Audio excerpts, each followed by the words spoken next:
झाबुआ का विधायक बनने के बाद डॉक्टर विक्रांत भुरिया यूथ कांग्रेस के स्टेट प्रेसिडेंट हमारे साथ में हैं। यहाँ मीडिया सेंटर में उन्होंने अपने जीत का प्रमाण पत्र ले लिया है। अब बातचीत के लिए मौजूद हैं। आपको एमपी तक की ओर से बहुत बहुत बधाई। बहुत बहुत धन्यवाद। किसको श्रेय देना चाहेंगे? एक बड़ी जीत मिली है आपको 2018 के नेगेटिव रिजल्ट्स के बाद।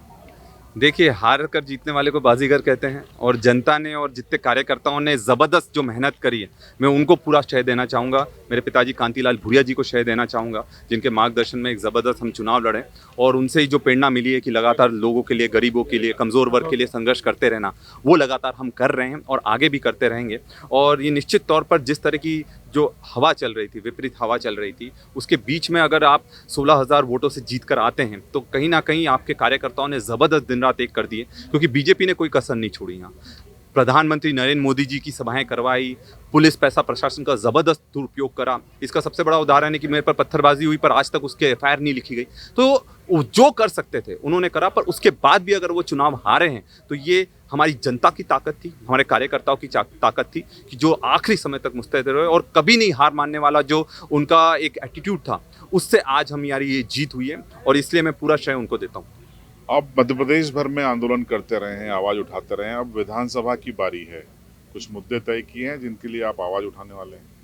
यही मुद्दे जो, देखिए, सबसे बड़ी बात है कि भाजपा ने जिस तरह का शोषण करा है, चाहे कोई सा भी वर्ग हो, आज पूरे देश में सबसे ज़्यादा आदिवासियों पर अपराध मध्य प्रदेश में हो रहे हैं, तो इसमें भाजपा के लोगों का शामिल होना सबसे बड़ा कारण है। महिलाओं के साथ सबसे ज़्यादा अत्याचार हो रहा है, इसमें भाजपा के लोग शामिल हैं, इसलिए सबसे ज़्यादा अत्याचार हो रहा है।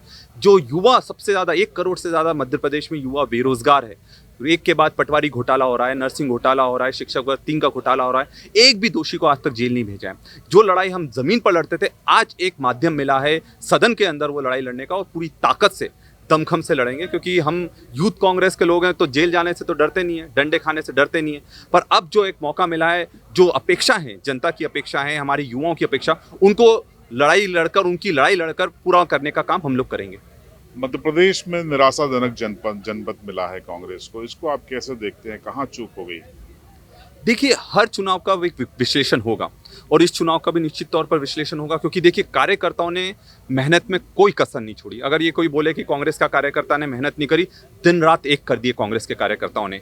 वरिष्ठ नेताओं ने, चाहे वो कमलनाथ जी हों, चाहे दिग्विजय सिंह जी हो, सारे वरिष्ठ नेताओं ने एकजुट होकर जो लड़ाई लड़ी है, आज तक इस तरह की लड़ाई नहीं लड़ी थी। जो भी कारण रहे होंगे हमको देखना पड़ेंगे, क्योंकि देखिए, मैं इसमें ये मानता हूँ कि जिस तरह से चुनाव आयोग ने एक तरफा उनको फ्री हैंड दिया, इसमें ये एक बहुत बड़ा कारण है। नहीं तो 12 तारीख को लाडली बहना में पैसे डलवाने का क्या औचित्य था? चुनाव आयोग को उस पर आपत्ति लेनी थी। किसी भी तरह चुनाव के समय में कोई भी चीज़ अगर प्रभावित करती, उसको रोकना चाहिए था, पर चुनाव आयोग आंख पर पट्टी बांधकर बैठा रहा। और इस चीज़ की हमारी निश्चित तौर पर इस चीज़ से जो प्रभाव पड़ा है, और अगर प्रभाव पड़ा है तो उस चीज़ को पहले ही चुनाव आयोग क्या भाप नहीं पाया। तो कहीं ना कहीं दिखा कि बीजेपी को जिताने के लिए जिस तरह से सारी एजेंसीज का उन्होंने उपयोग करा है, दुरुपयोग करा है, पुलिस पैसा प्रशासन का जबरदस्त दुरुपयोग करा है, वो चीज़ हमने नहीं देखी है, जनता ने भी देखी है। और हम इस चीज़ पर आगे किस चीज़ से इस चीज़ में सुधार कर सकते हैं, उस पर पूरा काम करेंगे। तो ये थे डॉक्टर विक्रांत भुरिया, झाबुआ के नए विधायक, और कह रहे थे कि ये जो चुनाव हुआ है इसमें तमाम उन चीज़ों का इस्तेमाल बीजेपी ने किया है जो कि एक नैतिकता के विरुद्ध था, और इस चुनाव को जीता है और विधानसभा में झाबुआ की आवाज़ बनने का दावा है। चंद्रभान सिंह भदौरिया, झाबुआ, एमपी तक।